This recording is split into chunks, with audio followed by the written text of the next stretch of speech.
사실 이게 장기 요양법이 시행돼서 한 지가 벌써 우리가 15년이 넘어가는데도 불구하고 아직도 굉장히 열악한 상황에 있다는 것들 다 공감하실 겁니다. 그리고 현장에서 뼈저리게 느끼실 거라고 저는 생각이 듭니다. 그래서 우리 권태 회장님과 이렇게 만남을 통해서 저희가 사실상은 여러 가지 보고서나 이런 걸 통해서도 접하긴 했지만 직접 말씀을 들어보니까 진짜 심각했습니다, 사실. 그리고 저희들도 지역에서 장기 요양기관에 종사자 하시는 분들 그 요양기관의 현재 실태를 보면서 뭔가 이건 바꿔야 되겠다라고 하는 그런 생각을 굉장히 많이 가졌습니다. 특히 종사자분들의 처우 개선 문제는 굉장히 심각합니다. 그리고 종사자분들이 안정적으로 일을 할 수 있는 것도 굉장히 중요한데 이것도 그렇게 되고 있지 못한 게 굉장히 현실입니다. 그래서 처우 개선과 관련돼서 사실은 장기 요양급여에서 얼마 일정 비율 이상을 인건비로 쓸 수 있게끔 그 인건비 지출 비율 제도라는 것도 만들어가지고 하고 있지만 그럼에도 불구하고 여전히 굉장히 처우 개선이 열악한 것이 현실이고요. 사실상 이 문제들을 좀 보면서 지금 처우 개선 임금 체계에 관련돼 가지고는 좀 더 강력한 가이드라인이 필요하다. 이런 데 지금 문제의식을 좀 갖고 있습니다. 오늘 토론을 통해서 좋은 지혜를 잘 모아주시고요. 특히나 이 지금 한 분당 어르신을 돌보시는 게 보통 1대 25 정도가 되는데요. 이런 돌봄의 비율도 좀 더 잘 만들어서 사실 이렇게 열악한 환경을 좀 개선해야 한다고 생각합니다. 특히나 숙련도가 높고 오래 종사하신 분들이 그만두는 비율이 더 높거든요. 이런 거는 반드시 개선돼야 되고요. 그래서 이것을 어떻게 하는 게 좋은 건지, 그리고 이 처우 개선을 어떤 방식으로 해서 사실은 장기적으로 종사할 수 있게 하고 또 질 좋은 요양 서비스를 제공하고 그걸 통해서 본인도 굉장히 큰 보람을 느끼는 체계를 어떻게 만들 것인가, 이 문제들을 많이 고민해 주셨으면 좋겠습니다. 아까 우리 권태 회장님이 말씀해 주셨는데 법안 개정안은 사실상 우리가 심사 재심사에 대한 법적 근거를 마련함과 동시에 현장에서 종사하시는 전문가분들이나 종사자분들도 같이 참여해서 현장의 목소리를 꼭 대변해야 한다는 의미를 했고, 특히나 오늘 우리 이런 보건복지위원회 각 개별 의원들이 주최하는 토론에 이렇게 많이 오신 적이 없습니다.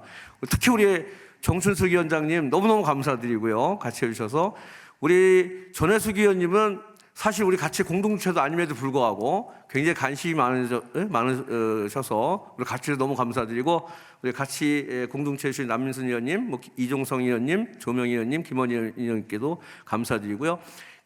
오늘 진짜 좀 허투루 저희들이 받아들이지 않겠습니다.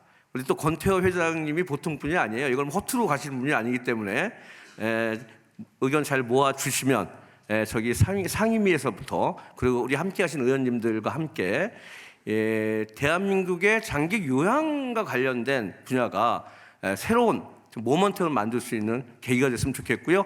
여러분도 오늘 가리지 마시고 세세하게 하나하나 현장의 목소리를 모아주셨으면 감사하겠습니다. 저희들도 같이 하신 의원님들과 함께 국회에서 제도 개선 그리고 장기 요양기관의 새로운 도약의 발판들을 마련하도록 노력하겠습니다. 우리 장기요양 문제에 대해서 특히 우리 최정현 의원님이 정말 열정적으로 관심을 많이 갖고 계셨어요. 그래서 오늘 이 컨퍼런스가 만들어지게 된 부분도 또 우리 두 의원님이 오신 이유도 이 최정현 의원이 얼마나 열정적으로 보건복지원에서 질문하시고 함께 하시자고 하는 걸 했기 때문에 이 자리가 만들어진 것 같습니다. 우리 4대 기관에서 주최해 주시고 방금 또 회장님께서 중요한 말씀 해주셨는데요. 저도 지난 대선 기간에 지역에 가서 우리 장기요양 기관들 많이 만났습니다. 그래서 지금 이제 이 법이 15년이 됐는데 이대로 갈 수는 없다라고 하는 현장의 정말 그 절박함이 저도 많이 가서 많이 들었습니다. 그래서 이번에 이제 올해가 그 노인 장기요양 제도가 15년이 된 상황이기 때문에 너무나 모순적인 부분들이 많이 있습니다. 그래서 하나하나 조금씩 뜯어고치는 것이 아니라 좀 전면적 개정이 좀 필요하지 않나라는 부분이 있어서 오늘 아마 컨퍼런스를 통해서 나오는 얘기들을 갖고 지금 이미 개정안이 있긴 하지만 보다 근본적 개정이 필요하지 않다는 생각이 듭니다.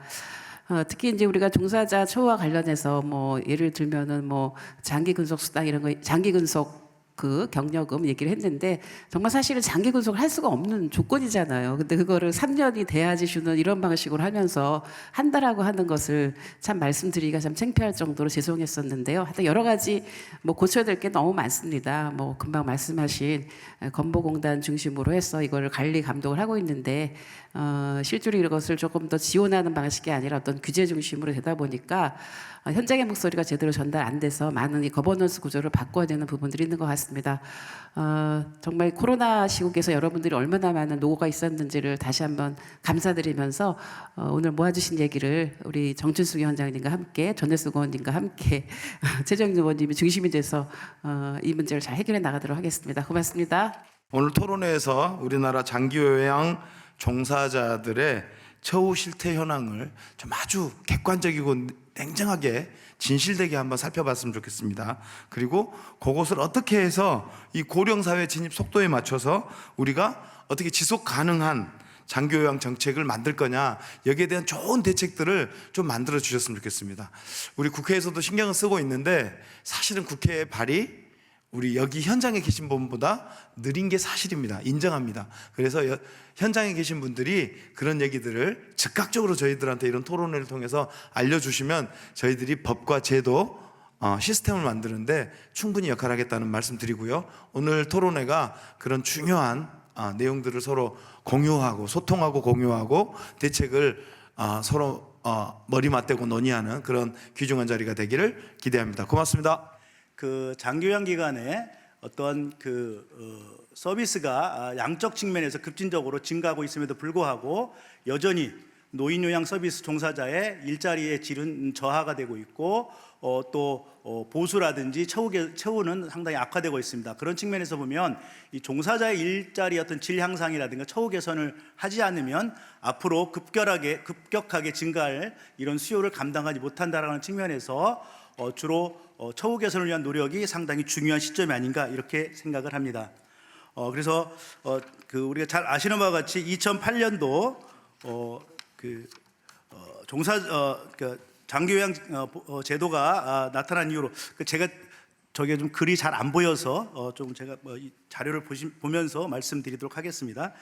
예, 그래서 노인 종사자 처우 개선의 방안을 이제 도출하기 위해서 주로 시설 2008년 노인 장기요양 보험 개시 이후에 이제 양적 측면에서 급진적으로 이용이 이제 증가가 되고 반면에 종사자의 어떤 일자리의 질과 관련된 다양한 이슈들이 부각이 되고 있습니다. 특히 낮은 임금 체계, 또 열악한 근무 환경, 또 지원 인력 부족 등에 관한 많은 문제점들이 발생하고 있는데 좀 전에 말씀드린 대로 이 종사자들의 보수와 처우 개선은 이 서비스 질과 아주 밀접한 관계를 갖고 있기 때문에 서비스의 질을 개선하기 위해서는 종사자의 보수와 처우 개선이 필요함을 알 수 있습니다. 그래서 이를 보다 실증적으로 조사해서 말씀드리기 위해서 주로 종사자 보수 및 처우 개선을 위한 시설장, 중간 관리자, 또 요양사 등을 중심으로 해서 이들의 어떤 의견을 파악하고 비교 분석할 필요가 있어서 설문조사를 통해서 이러한 실태 조사를 하게 됐습니다. 노인요양시설 종사자 임금 및 근로환경과 관련된 기존 논의를 살펴보면 기본적으로 먼저 노인요양시설의 종사자 임금과 관련 논의와 이슈입니다. 가장 중요한 게 노인요양시설 종사자들의 임금 및 근로환경의 어떤 만족도라고 하는 것들이 기존에 이제 논의들이 많이 있고 있는데요. 특히나 임금이라든지 또 임금 구조, 그 다음에 처우 실태를 통해서 이제 또한 이것이 이제 국내의 어떤 사회복지기관과의 비교뿐만 아니라 OECD 국가들의 어떤 비교까지 했습니다만, 물론 이제 오늘은 이 시간 관계상 국제적인 비교는 좀 나중에 말씀드리도록 하겠고, 이제 그러한 측면에서 비교를 통해서 과연 노인 요양시설의 어떤 종사자들과 관련된 임금 관련된 논의들을 한번 보도록 하겠습니다. 기본적으로 그 노인 요양시설의 결정에 이제 영향을 미치는 요인들을 살펴보면 주로 그 노인 요양시설 종사자의 보수 등 처우를 개선하기 위해서는 근무 형태와 기간의 안정성을 확보하는 것이 선행될 필요가 있다라고 하는 연구들이 주를 이루고 있고요. 특히 한국의 노인 장기 요양시설 종사자 임금 및 보수가 저임금 구조로 형성되는 원인과 관련해서 노인 장기 요양 보험 제도가 그 문제의 원인으로 지적되기도 하고 있습니다. 특히 노인 요양시설의 어떤 종사자와 관련된 임금 구조를 보면 기본적으로 그 노인 요양시설 종사자의 임금이 결정되는 구조는 시설이 입소노인의 어떤 현원이라든가 종사자 현원 등에 따라서 시설 급여비를 국민건강보험공단에 청구해서 지급받는 사후 급여를 바탕으로 결정되고 있고, 관련해서 인건비출 규정이라고 하는 고시를 통해서 이루어지고 있는데, 이 고시가 시대적으로 좀 뒤떨어진 그러한 고시여서 이것이 이제 개선돼야 된다는 것이 많은 연구에서 나온 결과들이라고 합니다. 기본적으로 실질적으로 이제 노인 요양보호사가 그 종사 임금 구조와 관련해서 보면 특히 노인 요양보호사가 작성한 근로계약서를 바탕으로 해서 요양보호사 인건비 신청 과정을 살펴보면 기본적으로 최저시급 곱하기 근무시간으로 해서 기본급을 구성하고 기관별로 추가되는 연차수당, 주휴수당, 심야수당, 기타수당, 장기 근속장려금 등을 보장받고 있는 상황입니다. 기본적으로 보건복지부에서는 2013년에 요양보호사 임금 수준 향상을 위해서 표준 근로계약서를 개발한 바 있으나 여전히 근로계약 및 임금 지급에서 계약서가 활용되지 않는 문제가 발생하고 있다는 연구 결과가 있습니다. 이러한 어떤 논의를 통해서 기본적으로 저희는 이제 설문조사를 실시를 했습니다. 실질적으로 현장에서 노인요양시설 종사자의 임금 및 근로환경의 어떤 만족도나 처우 개선이 어떤지에 대한 실태조사를 실시를 했습니다. 실태조사에 대한 그 개요를 보면 기본적으로 전국 노인요양시설을 대상으로 해서 크게 세 가지 설문을 했습니다. 첫 번째 이제 근로계약 및 근로 형태, 그다음에 두 번째는 현재 일에 대한 의견, 그다음에 세 번째는 처우 개선 방안에 관한 의견 등을 큰 카테고리로 해서 설문을 했고요. 전 한국행정학회와 한국노인복지중앙회 주관으로 해서 전국 200개의 기관에 배포를 해서 응답 설문지는 메일로 해서는 방식을 통해서 주로 3월 20일부터 4월 3일까지 총 15일간 180개 기관에 최종 취합해서 분석에 활용된 설문지는 966개입니다. 응답자의 그 인구 통계학적 특성을 보면 기본적으로 이제 직급해서 시설장, 중간관리자, 요양보호사로 구분을 했고요. 그다음에 성별, 연령, 그리고 학력을 중심으로 조사를 했습니다. 그래서 기본적으로 직급은 요양보호사가 48.9%로 제일 많았고요. 그 다음에 여성이 81.7%, 그 다음에 연령은 50에서 60세가 45.9%, 그리고 학력은 고등학교 졸업이 33.3%로 가장 높았습니다. 설문의 어떤 인구 통계학적 특성을 보면 이제 지역을 보면 기본적으로 전국 17개 광역자치단체에 골고루 조사가 이루어졌고 수집을 해서 분석했습니다. 먼저 근로계약 및 근로 형태에 관한 내용 중에서 근로계약서를 작성하는가라고 하는 측면을 여쭤봤는데 기본적으로 두부 각각 보관한다라고 하는 것이 98.01%, 일부 기관에서 보관한다라고 하는 것이 1.57%, 미작성한다는 것이 0.42%로 2부 작성해서 각각 보존하는 것이 압도적으로 많았습니다. 또한 급여 명세서 수령의 경우에 주로 수령하느냐라고 했을 때 수령한다라고 하는 것이 93.49%, 아니오가 6.51%로 대부분 급여 명세서를 수령하는 것으로 나타났습니다. 또한 이제 야간 근무와 관련해서 질문을 했는데요. 기본적으로 응답자 중에 61.9%는 야간 근무를 하지 않고 있는 것으로 나타났습니다. 하지만 교차 분석 결과 차이가 있었는데요. 주로 요양보호사의 경우에는 야간에 근무한다라고 하는 것이 64.6%로 요양보호사의 64.6%는 야간 근무를 하는 것으로 나타났습니다. 또한 임금 인상 제도가 있느냐라고 봤을 때 주로 요양보호사의 경우에 정기적인 임금 인상 제도가 없다라는 응답이 58.9%로 나타났습니다. 그 다음에 장기 근속 장려금의 어떤 적정성에 대해서 71.7%가 적정하지 않다라고는 응답을 보였습니다. 또한 요양보호사의 월평균 보수액을 봤더니 주로 기본급은 평균 203만 원이고 수당은 평균 48만 원의 수준으로 받고 있는 것으로 나타났습니다. 두 번째, 그 현재 일에 대한 의견, 다시 말해서 현재 하고 있는 에 대한 업무 만족도를 봤는데 기본적으로 업무 만족도에서 가장 낮았던 것은 특히 요양보호사를 중심으로 살펴보면 요양보호사 중에서 업무 만족도가 가장 낮았던 부분들은 저 임금으로서 2.75, 5점 척도의 2.75로서 가장 낮았고 그 다음에 주로 이제 근로 조건이 3.53% 그리고 인사평가가 3.31%로 해서 보수와 어떤 또 그 임금 구조, 근로 조건들이 열악한 것으로 파악하고 있는 것으로 나타났습니다. 또한 현재 업무의 평가 기간을 살펴보면 기본적으로 응답자의 51.7%가 현재 근무처와 관계없이 지금 하고 있는 일을 계속 하고 싶다라고 응답하였고 그 다음에 교차 분석 결과를 보면 요양보호사의 경우에는 나머지 직업과는 다르게 1년 내지는 2년 또는 3년 내지 5년 정도로 일하고 싶다라고 하는 걸 나타났습니다. 이것은 그만큼 처우가 열악하기 때문에 오래 근무하고 싶지 않은 그런 어떤 응답을 나타낸 것으로 보입니다. 그 다음에 현재 기간에서 근무하는 희망 기간을 살펴본 결과 교차 분석 분석을 보면 요양보호사의 경우에는 나머지 직과 다르게 1년 또는 3년, 5년에서 일하고 싶다는 것은 그러니까 현재 업무를 수행하는 것과 그 다음에 희망 기간이 비슷한 것으로 나타났습니다. 또 처우 개선과 관련해서 조사를 했는데요. 특히 이제 7가지의 주요한 항목을 중심으로 해서 7개 중점 과제를 중요도를 살펴봤는데 그 중에서 이제 가장 중요하다고 생각했던 것이 보수의 적정화로 해서 기본적으로 이제 그 가장 높았던 응답이 56.72%, 두 번째 19.1%로 보수의 적정화가 처우 개선에 있어서 가장 중요하다 이렇게 응답을 했고요.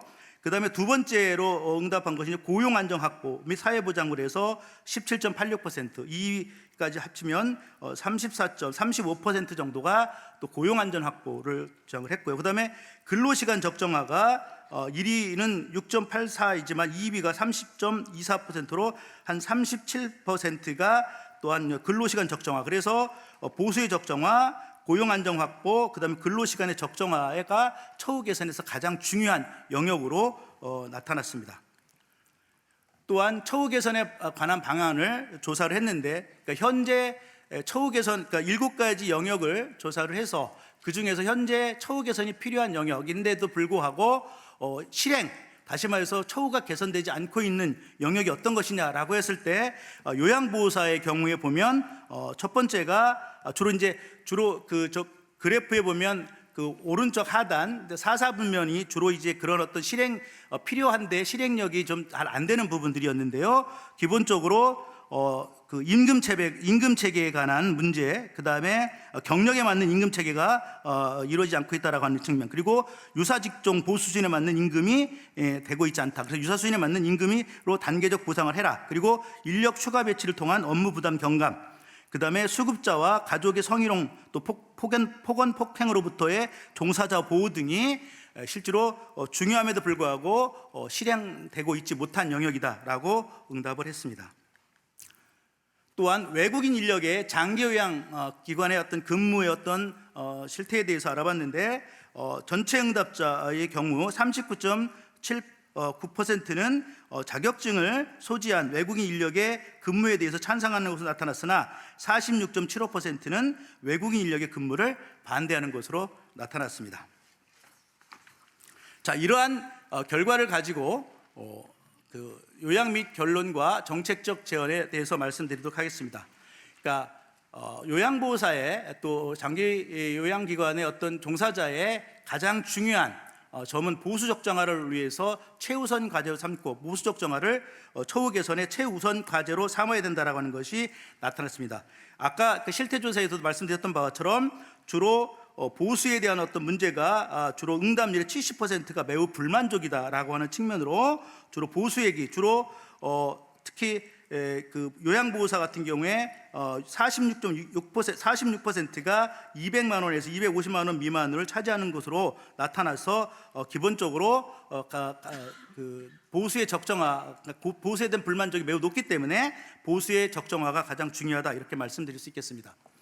두 번째는 아까 만족도와 관련돼서 6대 0에 관한 우선순위를 설정했는데 기본적으로 단계적인 어떠한 개선 방안을 수립해야 되는데요. 기본적으로 아까 에서도 아까 요양보호사를 중심으로 해서 그래프에서 보신 바와 같이 기본적으로 가장 중요한 것은 이제 안전한 근로환경 제공, 그다음에 근로시간의 적정화, 그다음에 인력 추가 배치 순으로 나타나서 이런 부분들이 시급하게 개선해야 할 중요한 요소라고 밝혀졌습니다. 또한 가장 중요한 것은 장기요양 기관의 어떤 종사자, 특히 요양보호사의 일자리가 좋은 일자리라고 하는 인식 개선을 위한 노력이 필요하다는 점입니다.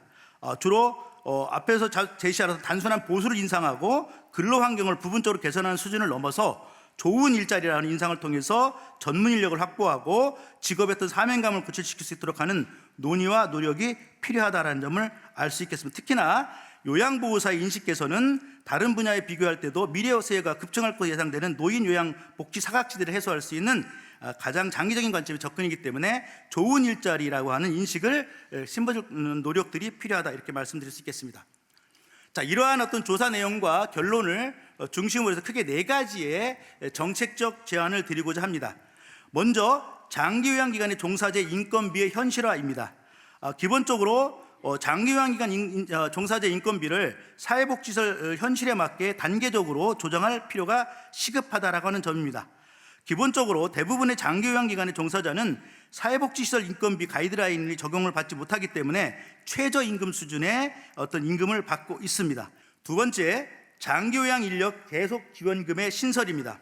현행 장기 근속 장려금에 대한 현장이라든가 직간접 인력을 구분해서 직종 간의 편가리식으로 차별 정책으로 인식하고 이에 대한 개선이 필요하다는 점입니다.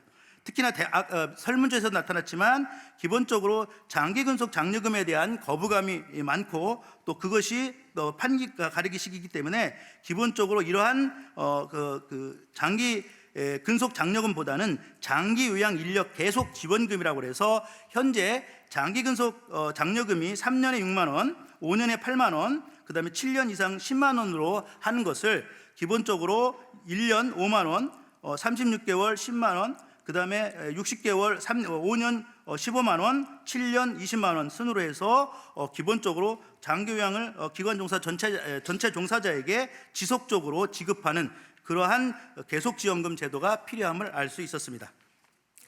세 번째, 월 기준 근무 시간에 관한 규정의 개편입니다. 아까도 말씀드린 것처럼 기본적으로 이제 월 기준 근무 시간에 관한 내용이 이제 고시에 의해서 규정되고 있는데 기본적으로 매월 근무 시간을 설정을 해서 설정 시간에 미치지 못하는 경우에는 1인으로 불인정하고 하기 때문에 기관의 어떤 자율성이라든가 창의성을 훼손하는 아주 나쁜 그런 어떤 제도라고 말씀드릴 수 있겠습니다. 그래서 기본적으로 월 기준 근무 시간 부족과 서비스 질 상관관계에 대한 연구가 미흡하고 또 그런 어떤 확인이 불가한 상황에서 기본적으로 이런 제도들을 계속 유지한다라는 것은 문제가 있다라는 측면에 있어서 기본적으로 그걸 통해서 월 기준 근무 시간 고시를 통해서 환수 제도를 하는 것은 불합리한 제도다라는 말씀을 드리도록 하겠습니다. 그렇기 때문에 기본적으로 이러한 제도보다는 직종별 월 근무 시간 총량제의 시행을 통해서 서비스 질을 유지하는 것이 필요하다라는 말씀을 드리도록 하겠습니다. 기본적으로 다음에 어떤 표를 통해서 말씀드리도록 하면 기존의 현행 종사자 인력 산출 기준을 예시를 보면 기본적으로 정원이 61명 기준인 기관과 정원 101명인 기관을 기준으로 했을 때 현행 인정 종사자 인력 산출 기준을 보면 주로 24명이 근무하지만 그 중에서 한 명이 근무표상 160시간을 근무해야 되나 158시간을 근무하고 나머지 23명은 176시간을 근무했다 하더라도 한 경우를 그다음에 두 번째 병원 정원 101명 기준이고 40명의 어떤 그 요양보호사 그 종사자가 그 종사하고 있는 그런 상황에서 한 명이 근무표상 60시간을 근무하고 나머지 39명은 월 160시간을 초과한 168시간을 근무했다 하더라도 그 표에서 보시는 바와 같이 기본적으로 기준 근무 시간은 4,032시간이라고 하는 원래 그 기준을 4,032시간이 기준인데 좀 전에 말씀드린 그런 계산으로 보면 4,206시간을 근무했음에도 불구하고 여전히 현재의 어떤 그 제도 하에서는 한 명이 기준 미달이기 때문에 23명만이 그 근무한 것으로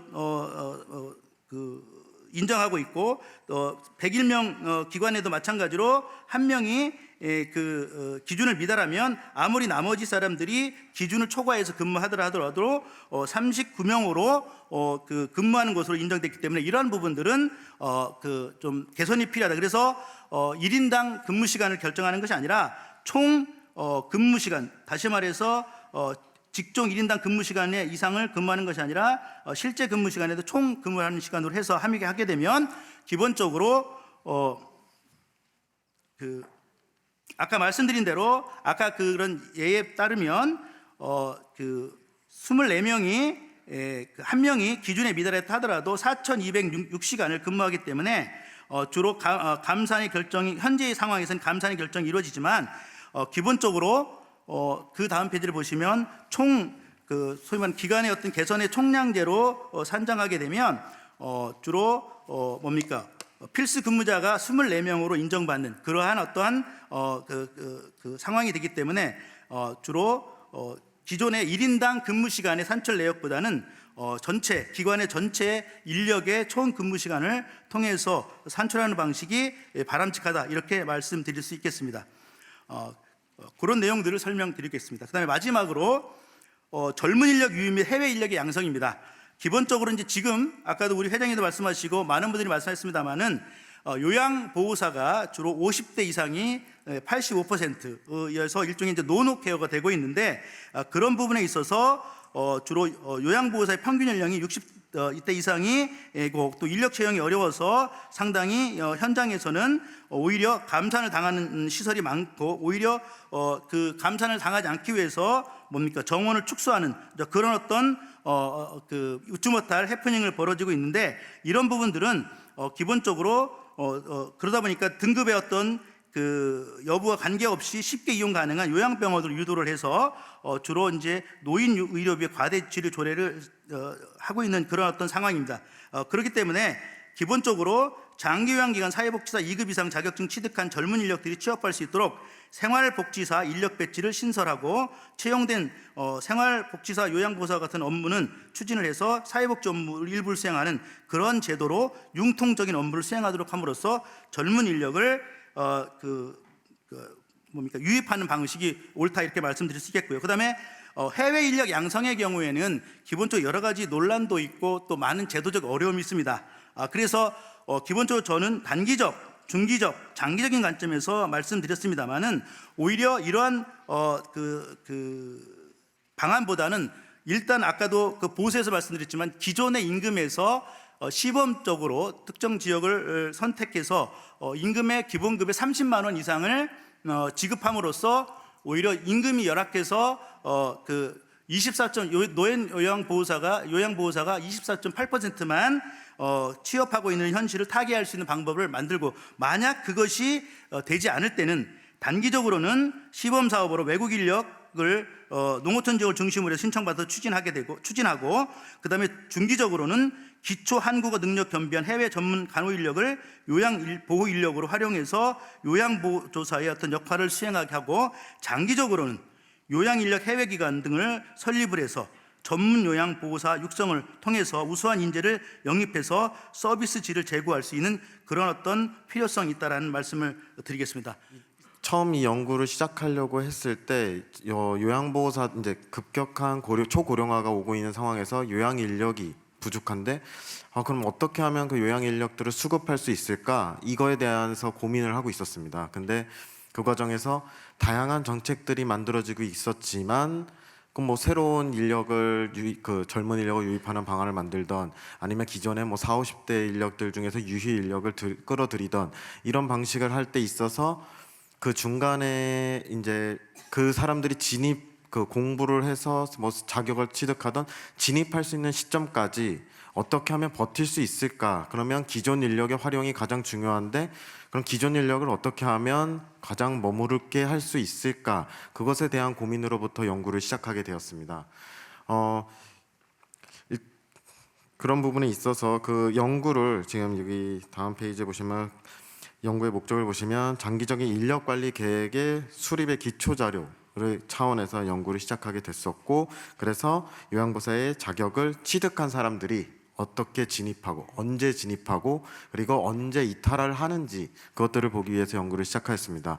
당초 초기에는 그냥 요양 기관들마다 이제 진입했다, 이탈했다, 진입했다, 이탈했다 이 과정을 보려고 했었는데 그러기에는 이게 많은 분들이 저보다 더 잘 아시겠지만 이탈을 반복하는 것이 너무 많았기 때문에 그것보다는 그러면 입소 시설과 그 다음에 재가 노인은 다른 상황에서 일을 한다라는 차원에서 그러면 그 급여 유형을 얼마큼 유지할 수 있느냐. 그리고 얼마큼 유지해서 그 시장 안에서 유지되고 있느냐 그걸 보는 것이 더 적합하다고 판단이 돼서 그 조건으로 이 연구를 시작하였습니다. 그래서 연구의 내용은 2011년도 요양보호사 자격을 취득한 대상자 중에서 장기요양 서비스 산업에 진입해서 서비스를 제공한 대상자의 근로시간 및 임금 변화 등 연도별 근로 특성을 한번 확인해 봤고요. 그리고 요양보호소로 진입 후 이동 경로 및 이탈자의 특성을 확인하고 이탈에 미치는 영향 요인을 확인해 보았습니다. 다음 연구 방법입니다. 2011년도에 자격을 취득한 사람들은 약 8만 3천 명 정도가 됐고요. 이 사람들 중에서 장기요양 서비스를 2020년까지 단 1회라도 제공한 사람의 숫자는 4만 539명, 즉 48.5% 정도가 서비스를 제공해 본 경험이 있는 것으로 나타났습니다. 그리고 이 중에서 이제 여러 가지 요인들을 제거한 후 최종적으로 분석 대상으로 들어온 사람들은 2만 980명이 되었습니다. 분석 자료는 저희 저희 건강보험공단이 보유한 장기요양 DB 자료를 활용을 했고요. 그래서 종사자들이 어떻게 그러니까 저희 건강보험공단에는 기본적으로 그 보험료 산정을 위해서 임금 정보가 들어오게 되어 있습니다. 그래서 그 정보를 통해서 임금을 얼마큼 받고 있는지 그리고 서비스 제공을 몇 시간을 제공했는지 등의 정보를 다 결합해서 자료에 분석을 하였습니다. 그래서 기초 분석 결과를 보시면 먼저 전체적인 앞선 결과와 비슷한데요. 자격 취득 당시의 연령으로 기준으로 하였을 때 아까 좀 전에 말씀드린 것처럼 4만 539명이 서비스를 1회라도 제공을 하였고 여성의 비율이 91.7%로 거의 대다수가 여성인 것으로 나타났습니다. 그리고 40대와 50대는 이제 50대가 45.4%, 40대가 27.5%로 당시 자격 취득 연령을 보았을 때 이런 거고, 즉 10년이 지났으면 당연히 그 전체적인 연령은 올라가셨다고 보면 됩니다.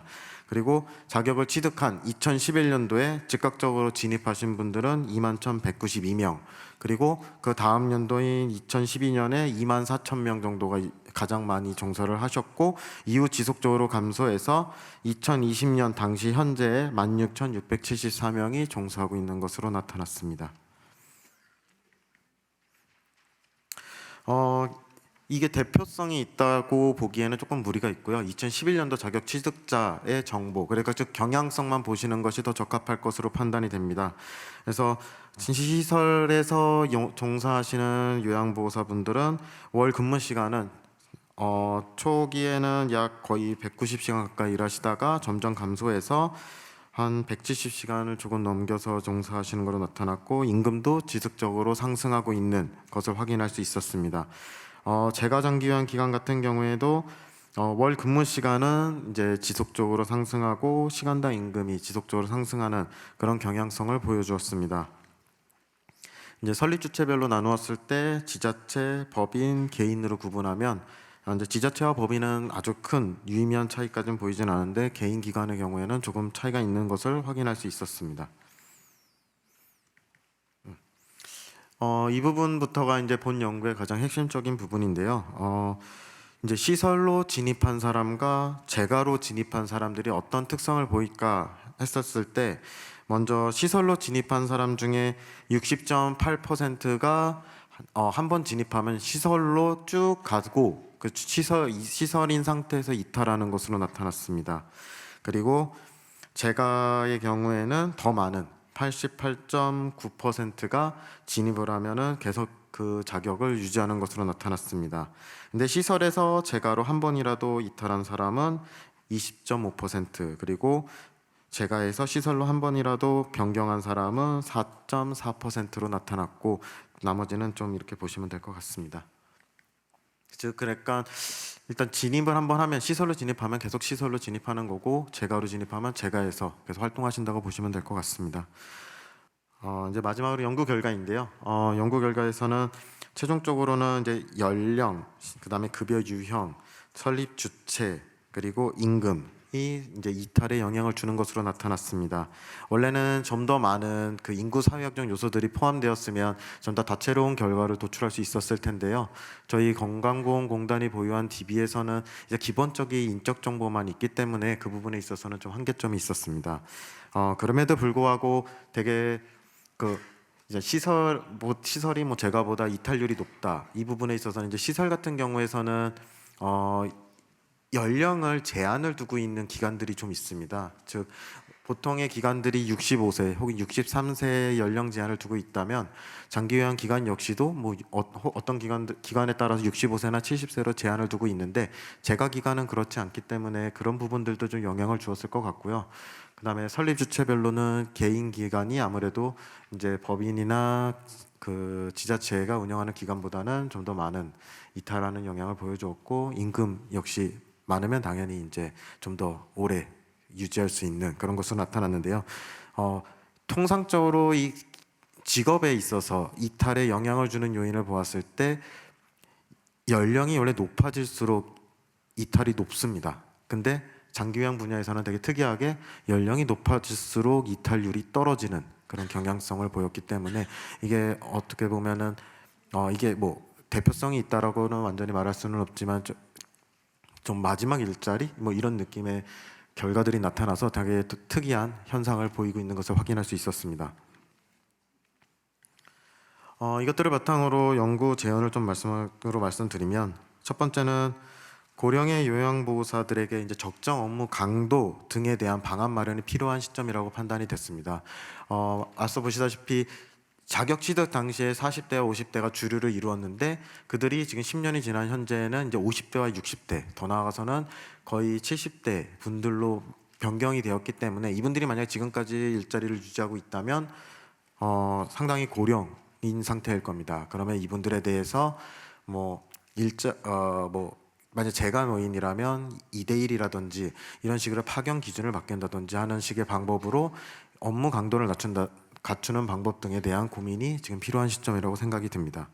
두 번째는 장기 근속을 유인할 수 있는 그런 유인책 마련이 필요한데요. 장기 근속 수당에 대해서는 지금 3년에 대해서 지급하는 그 수당에 대해서 2년이 좋을까, 3년이 좋을까 이런 것도 중요하지만 아시다시피 기관들 간의 이동이 상당히 그 급여의 취지는 원래는 한 기관에 좀 많이 오랜 기간 동안 종사를 해야 서비스 질이 높아진다라는 전제하에 추진됐었던 급여입니다. 그러니까 조금 다른 시점에서 이제 경력 수당을 만약에 만든다면 생각해야 할 부분이라고 생각이 들고요. 그리고 이런 부분에 대해서 조금 고민할 수 있는 필요는 이제 지금 쉽게 그만둘 수 있는 그 부분에 있어서 쉽게 그만둘 수 없도록 어떠한 수당이 제한된 점을 제공할 수 있다면 그게 좀 효과가 있지 않을까라는 생각을 해보았습니다. 그래서 나온 제언이고요. 세 번째는 공공에서 운영하는 장기형 기관의 확충이 좀 필요하다는 부분인데, 이 부분에 대해서는 공공이 무조건 많아야 된다, 공공이 옳다 이런 것보다는 공공도 생각할 것이 많습니다. 각 지자체에 재원이 많이 들어갈 거고, 그리고 요양보호사들 간에서도 갈등이 발생할 수도 있고, 그다음에 그 지자체에서도 역량이, 그러니까 그 지자체 예산이 부족한 지자체에서는 당연히 이런 부분에서 부담이 될 수 있는 부분이 있기 때문에 무조건 공공이 옳다 이거는 아니지만, 그래도 선진국 다른 외국들과 비교했을 때 우리나라가 너무나도 낮은 공공의 비율이 있기 때문에 공공의 비율을 그래도 좀 높여서 전체적으로 좀 밸런스를 맞출 필요가 있다, 이런 부분들이 있고, 조금 모델이 될 수 있는 곳, 기관이 좀 공공이 되면 좋지 않을까, 이런 부분에 있어서 이런 제안을 해보았습니다. 네 번째는 요양보호사 전문성 강화를 바탕으로 한 경력사다리 개발인데요. 이거는 장기요양보험이 도입되고 얼마 지나지 않아서부터 지금까지 지속적으로 제기되고 있는 부분인데요. 경력사다리 만들기 위해서는 양성체계도 다양화해야 될 거고, 그 다음에 교육 시간과 관련된, 그리고 지금 현행 단독으로 되어져 있는 요양보호사 단독 자격 체계가 좀 일본이나 독일, 그리고 캐나다도 최근에 장기요양 보험은 아니고 장기요양 시스템을 도입하면서 다양한 인력의 구조 형태를 만들기 시작했는데요. 즉 독일은 전문직 중심으로 해서 넓혀가긴 하지만 상당히 이제 제일 첫 번째 단계에서부터도 상당히 분화하고 있습니다. 시설 전담하는 사람, 그 다음에 재가를 담당하는 사람. 그 일본 역시 아시다시피 홈헬퍼라든지 그 다음에 시설을 담당하시는 분들이 좀 나눠지는 그런 식으로 되어져 있어서 조금 다양하게 좀 생각해 볼 필요가 있겠다. 그리고 그렇게 자격 체계와 양성 체계 이런 부분들이 모두 다 다양하게 혼합돼서 하는 과정 중에 이 경력 사다리가 개발되면 어떨까라는 생각을 해보았습니다. 마지막으로 이 본 연구의 의의인데요. 많은 부분들에서 한계점이 있는 연구입니다. 일단 2011년도 자격 취득자밖에 할 수가 없었다라는 부분이 있고요. 그 다음에 두 번째는 건강보험이 보유하고 있는 DB만 가지고 분석을 했기 때문에 행정자료상에서 개인에 있는 정보가 상당히 제한되어져 있습니다. 그래서 그런 부분들이 많이 포함되지 못하였기 때문에 연구 결과가 풍성하지 못했다는 점이 좀 문제가 있었고, 마지막으로는 저희가 분절적인 자료를 결합하는 과정에서 많은 부분에 자료 손실이 있었기 때문에 모두 4만 명 전체를 대상으로 분석했으면 어땠을까라는 아쉬움이 좀 많이 남습니다. 그럼에도 불구하고 이제 본 연구가 처음으로 일단은 요양보호사들을 추적 관찰한 연구였다는 점에서 많은 의의가 있다고 판단이 되고요. 이제 앞으로 이제 요양보호사분들에게 이렇게 이제 예를 들어서 앞으로 이런 돌봄 직종에 대해서 발전적인 정책을 만들기 위해서는 그분들을 대상으로 하는 꾸준한 데이터를 구축할 수 있게 된다면 좀 더 제가 했었던 이런 연구와 같은 좋은 연구보다 더 나은 결과를 도출할 수 있을 것 같다고 생각이 됩니다. 네, 이상입니다. 아침에 라운딩을 가는데 직원이 저를 쳐다보면서 원장님 잠깐 시간 있으시면 이따가 좀 하고 옵니다. 그러면 라운딩을 시작했지만 아무것도 보이지가 않습니다. 과연 왜 나를 보자고 했을까? 퇴직일까? 근무표 때문일까? 아니면 뭔가 문제가 생겼을까? 또 구인 광고를 냈더니 전화가 왔습니다. 어르신이 몇 분이냐고. 첫 번째 질문이고요. 두 번째, 휠체어 타신 분이 몇 분이냐고. 세 번째, 기저귀 착용하신 분은 몇 분이냐고. 남자 어르신은 또 몇 분이나 되냐고 물어보세요. 그렇게 면접을 길게 제가 봤는데, 제가 봤죠. 보셨죠. 그랬는데 그 다음에 제가 2, 3개월 후에 혹시 입사하면 열흘 정도 해외여행을 가려고 계획해뒀는데 그걸 허락할 수 있냐고. 네. 나이트가 또 몇 개냐고 물어봐서 나이트가 사실 6개인데 때에 따라서는 4, 5개 됩니다. 줄입니다. 남자 어르신도 줄입니다. 이렇게 해서 오시면 저희 시설에서 잘 지낼 수 있을 것 같습니다 하고 기다리는데 그 다음 날이 되어도 전화가 안 옵니다. 그럼 찍힌 전화번호로 전화를 해보죠. 조심스럽게. 그러면 아직도 생각해보고 있다고 합니다. 이 두 가지 사례가 아마도 지금 우리가 오늘 연구 발제에서 나타난 어떻게 하면 요양보호사를 유입시킬 것이냐, 또 그리고 어떻게 하면 계속 근로를 유지시킬 것이냐, 두 가지 커다란 현상의 문제점이라고 봅니다. 어찌 보면 이처럼 좋은 일자리, 또 경쟁력 있는 일자리, 보람 있는 일자리 정책은 이미 실패했다고 봅니다. 그러면서 단순히 숫자만 늘리는 일자리, 그리고 언제든 맘만 먹으면 내일이라도 취업할 수 있는 일자리, 그리고 힘만 들고 돈도 안 되는 일자리로 전락한 게 현재 복지를 한다고 하는 노인 장기 요양 정책의 일자리가 아닌가 싶습니다. 그런데 왜 이런 일자리의 문제가 현장의 문제입니까? 현장 잘못입니까? 제도의 실패입니다. 제도가 처음부터 지나치게 저비용으로 고효율을 주장했다면 처음에는 시행착오려니 조금 지나면 개선이 되려니, 왜냐하면 저희는 복지인이니까요. 태생부터가 복지인이었기 때문에 아마도 정부도 고민하고 있을 거야, 조금 있으면 나아질 거야 라고 기다린 게 벌써 15년입니다. 15년이면 이제 바뀔 때도 되었습니다. 아니, 바뀔 시간이 지났습니다. 그래서 정말 제대로 전문성 있는 장기요양의 종사자들이 들어와서 전문성 있는 서비스를 제공할 수 있는 태도로 개선이 되어야 합니다. 그런 의미에서 한 3가지 정도 정책 제안을 하고 싶습니다. 먼저 청년 문제, 또 장년 문제의 일자리 유입 때문에 두 발제자분께서도 말씀하셨다시피 사실 50대를 저희가 전화가 와서 채용을 한다면 50대 정도 어떻습니까? 대환영이죠. 네. 50대 정도를 뭐라고 표현하냐면 아유 어리네요 이렇게 표현합니다. 그런 청장년이 계속해서 유입이 되거나 일자리를 유지하기 위해서는 발제자들 내용에서도 드러난 것처럼 어떻게 하면 장기 근속이라도 제대로 보상해서 유지할 수 있도록 할 것이냐 하는 부분입니다. 그리고 두 번째는 이제는 우후죽순의 임금 체계, 또 최저임금의 임금이 아니라 제대로 된 임금 체계를 만들어서 전국 어디서나 장기요양 근속자들은 똑같은 급여를 받을 수 있도록 해야 된다는 거 말씀드리고 싶고요. 1분 남았다고 합니다. 반도 안 했는데. 네, 마지막으로 우리 그 임정빈 교수님께서 제안했던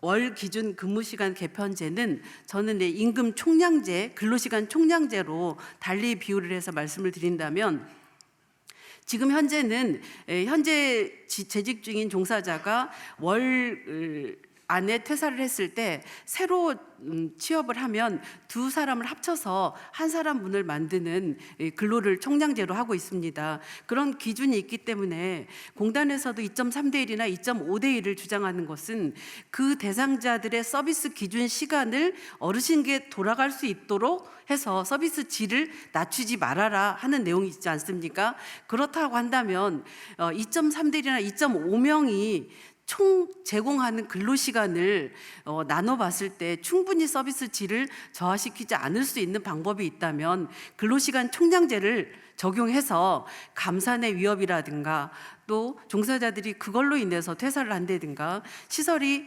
위협적으로 운영이 폐지되는 그런 곤란한 일을 겪지 않도록 해주셨으면 좋겠습니다.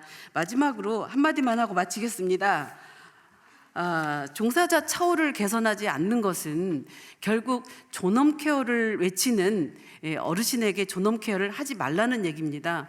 간접적으로 국가는 노인의 인권을 침해하고 있는 일입니다. 제발 현장의 잘못으로 그런 노인의 인권을 침해하지 않도록 제발 종사자의 처우 개선 부탁드리겠습니다. 먼저 장기요양보험제도 도입 이전에 대해서 잠깐 말씀을 드려야 지금 현재 돌봄 종사자들의 열악한 조건 상황이라는 것을 알고 처우 개선되기를 바란다는 것을 알 것 같아서 잠깐 상기하도록 해보겠습니다. 입소 어르신, 그때 당시 입소 어르신은 65세 이상의 기초생활보장 수급권자와 또한 부양 의무자로부터 적절한 부양을 받지 못하는 65세 이상의 어르신들이 어르신들이었기 때문에 일상생활이 가능한 자립 어르신들이 많았었어요.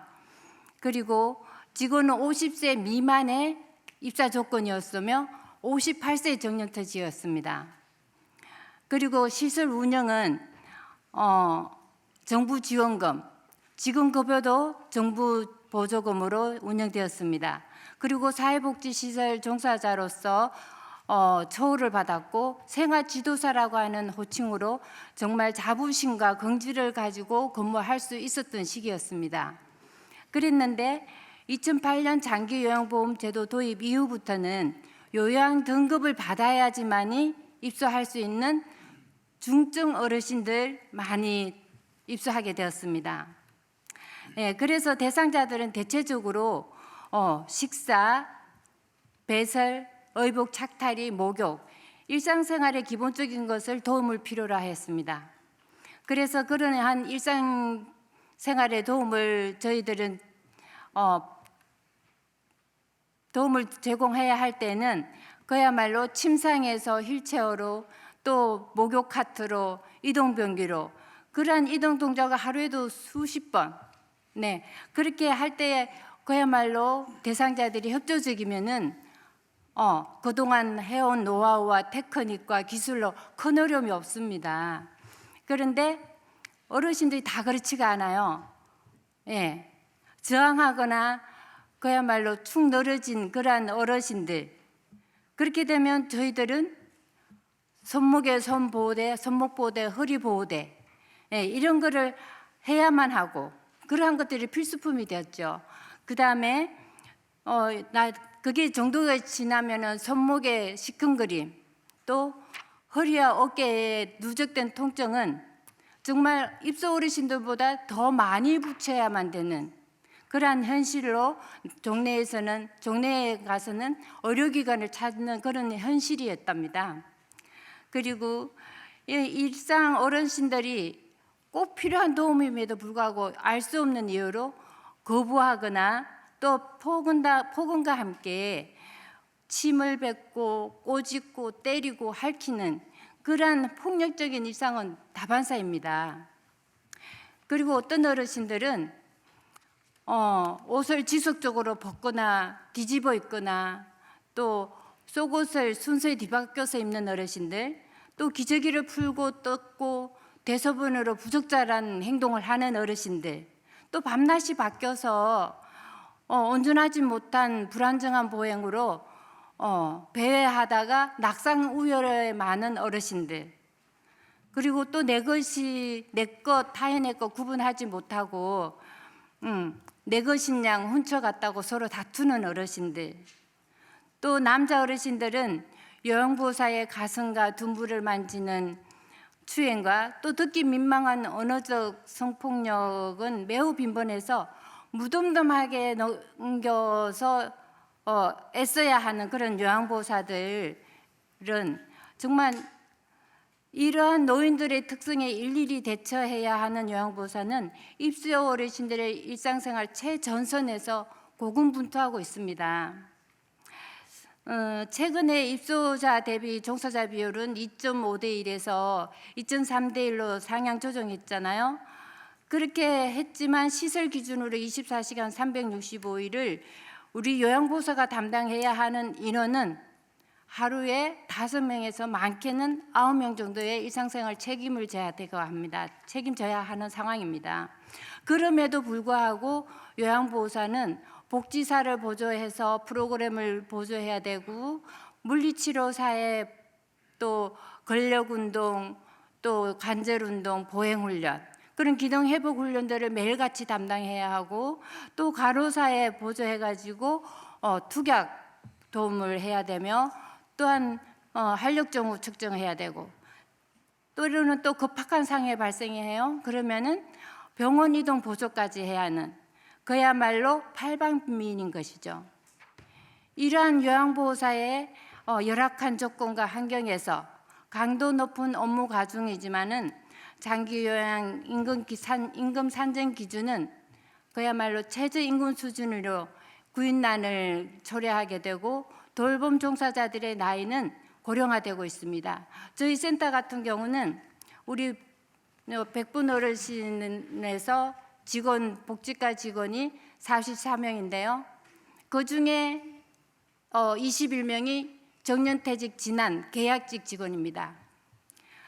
그만큼 노인을 케어하는 노노 현상이 50% 가까운 그러한 상황입니다. 예, 그래서 이제 복지 전문가나 언론 매체에서 2025년이면 초고령 사회를 진입할 거라고 예상하고 있는데요. 그러한 초고령 사회에 증가하는 노인 돌봄 수요에 정말 능동적으로 대처할 수 있는 돌봄 종사자의 처우 개선은 절실하게 필요하다고 생각하고요. 이제는 현장에 맞는 제도의 시행이 절박하다고 저는 개인적으로 생각합니다. 그래서 돌봄 종사자의 처우 개선 방안으로 3가지로 생각해 보았습니다. 사회복지 시설 수준에 맞는 임금 지급. 예, 요양보험제도 도입 이전에 그랬던 것처럼요. 2번째, 입소자 대비 종사자 비율 증가. 지금 현재 요양보호사 1명에 어르신 5명, 많게는 9명까지 하니까요. 다음 3번째, 종사자의 보수 교육을 통한 질적 향상이 필요하다고 생각합니다. 그리고 사회적인 인식 개선이 선행되어진다면은 장기 요양 기간 노인 돌봄 종사자들의 실업 이직률은 줄어들 것이고요. 또한 지원자도 증가할 것이라고 생각합니다. 또한 노인 돌봄 대상자가 내 가족, 내 부모, 나의 미래라고 생각한다면 정말 자긍심과 보람을 가지고 질 높은 서비스가 이루어질 거라고 생각합니다.